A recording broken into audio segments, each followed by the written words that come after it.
Hello travelers, Boardman21 here, and today got a build guide for you for the first time in over a year. I know, it's been a long time. I only put on a couple since the game's actually even launched, so I figured what better way before this next season starts that I would go ahead and do a couple of build guides. They're going to be based on characters that I've done before, however some slight changes to them. For this one, it's going to be Autobomber, but we also threw in Healing Hands now, and we had to respec some of our skills a little bit differently.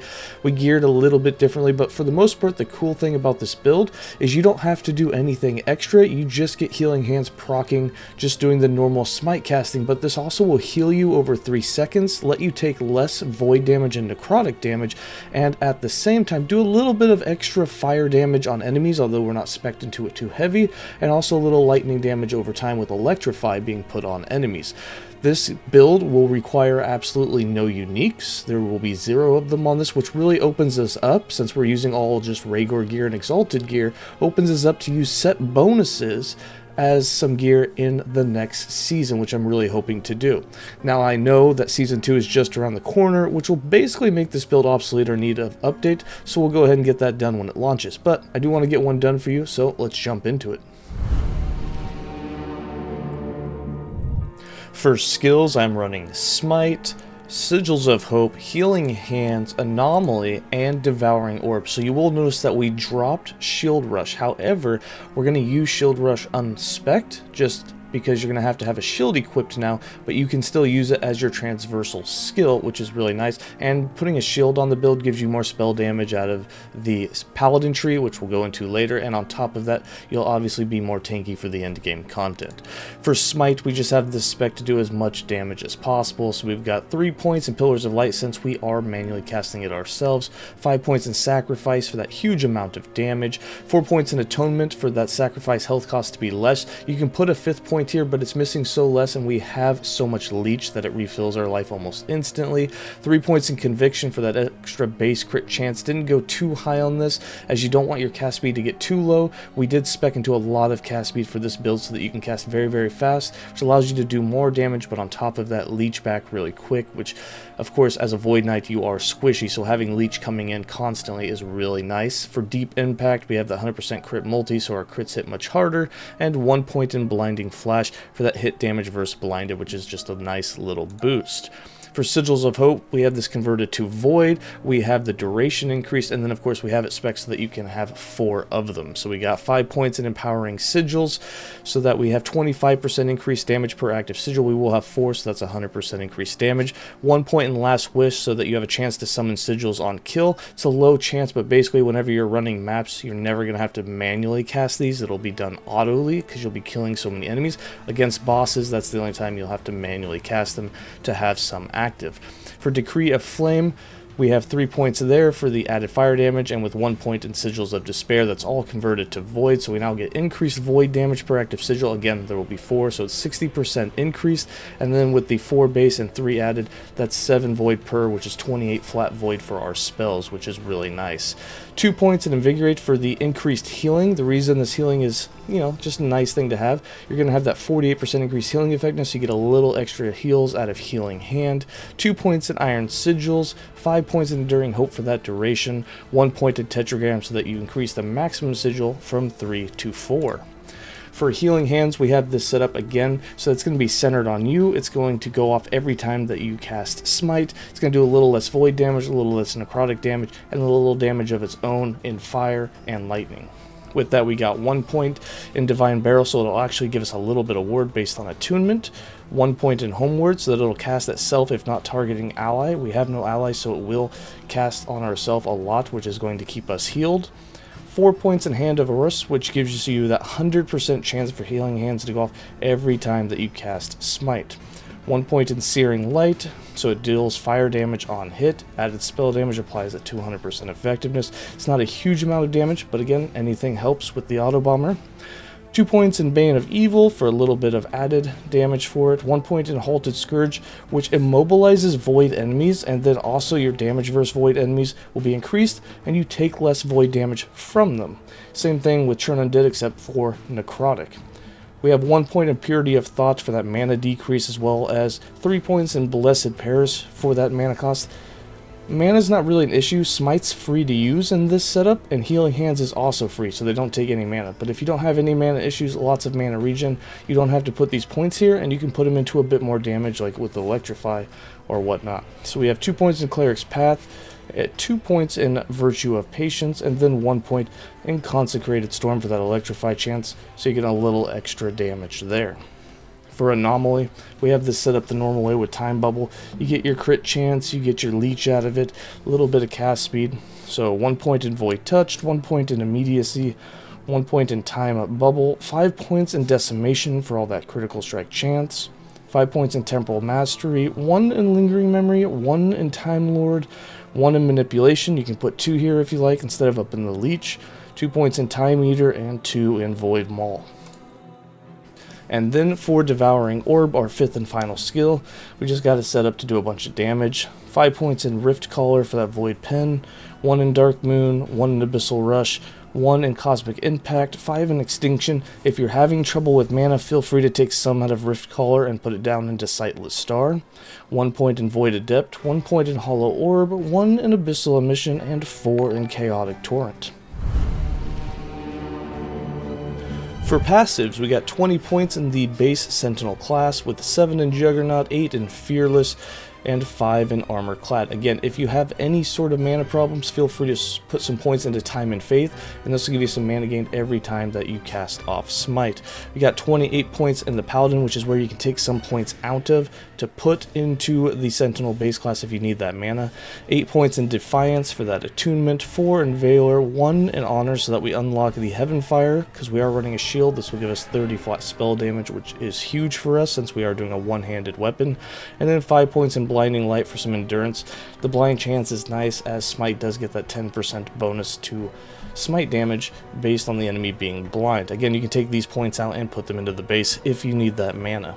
And then 61 points in the Void Knight, which is our mastery, with 4 of them in Abyssal Endurance, 6 in Temporal Corruption, 6 in World Eater, 8 in Void Bolts, 1 in Void Corruption, 5 in Renouncement, 5 in Echoing Strikes, 10 in Time Legion, 1 in Avatar of Regret, 5 in Dread, and 10 in Eternal Form for that Vitality, and a huge amount of increased health, as well as a bonus to extra health per Vitality point that you have.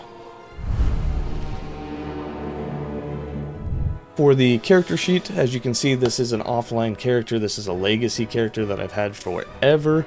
And as you can see, we are missing a little bit of lightning resist, but you could get that sealed on any of the gear. You could take the blessing if you want. I haven't really had a problem with that. We do have a bit of armor, as well as some block chance since we do have the shield, which is nice. Cast speed is at 100%. Our critical strike multiplier broke just over 300%, and same with increased void damage at 366. We do have our endurance just a few percent shy of being capped, and 100% critical strike avoidance. It's about as tanky as you're going to get, minus the lightning resist. Again, the Void Knight just being one of the squishier characters in the game. It doesn't have a lot of passives that give it negative, nearby damage taken and stuff like that, like you get on the Beastmaster, and actually just a lot in the Primalist class in general. And then as we go to the inventory, you can see for our gear, again, no uniques needed on this. We changed up the idols a little bit, and we have basically exalted gear along with some just regular rares. For the weapon, we want as much cast speed as possible. The slow and chill on hit, you can switch those with any modifiers that you want that are negative ailments, and we went with critical strike multiplier. For the chest, we got a ton of vitality. Get a tier 1, tier 2 sealed of that increased echo damage. Tier 1's over 100%. It's really all you need. And the increased armor shred effect, along with some armor shred on hit that you can get on your either idols or you can get it in the amulet slot, is going to allow you to get a lot of damage against single targets as you stack up those armor shreds, which is really nice. For the helmet, this is the wrong base type. You want the echo chance on it, but everything else on it is good, which is the void damage and the flat spell void damage, Vite health. We do have some critical strike avoidance there, which flat health would be really nice as well.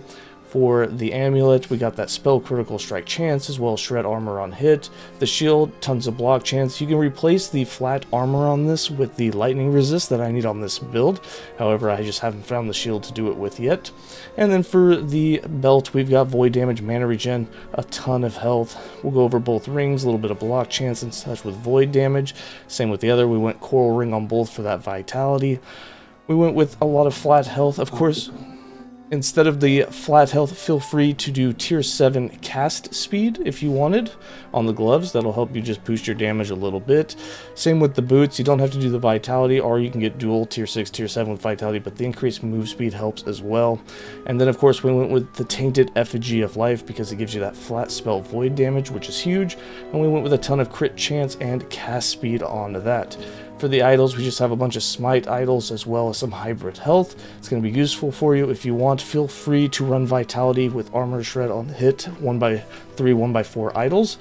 They just don't fit as well because you can't fit 4 1x4s anymore, so we went with the vertical stacks for that health and Smite. And before I leave you guys with some gameplay, I'm going to go ahead and just show you how to set up.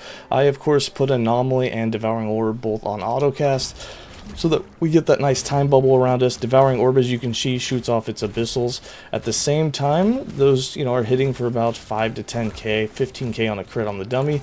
The actual impacts hit a little bit harder. As you can see here, the impacts can crit for as much as 50k on the enemy, which is absolutely awesome. So you want to make sure that you're trying to run through enemies with the orbs hitting them.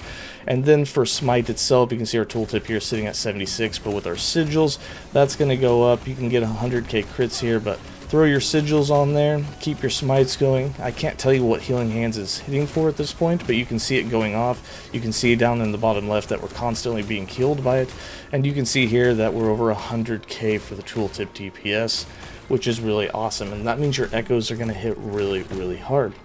Again, this isn't going to be the highest corruption or the best single target build in the game. It's not even close. It's barely towards the top, but it's just a really fun play style that I've played for a really long time. Really enjoy it and thought I'd share the Healing Hands version of it. We'll go ahead and leave you guys with some gameplay and let me know in the comments what you think, and glad to be back. Have a good day.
Mm-hmm.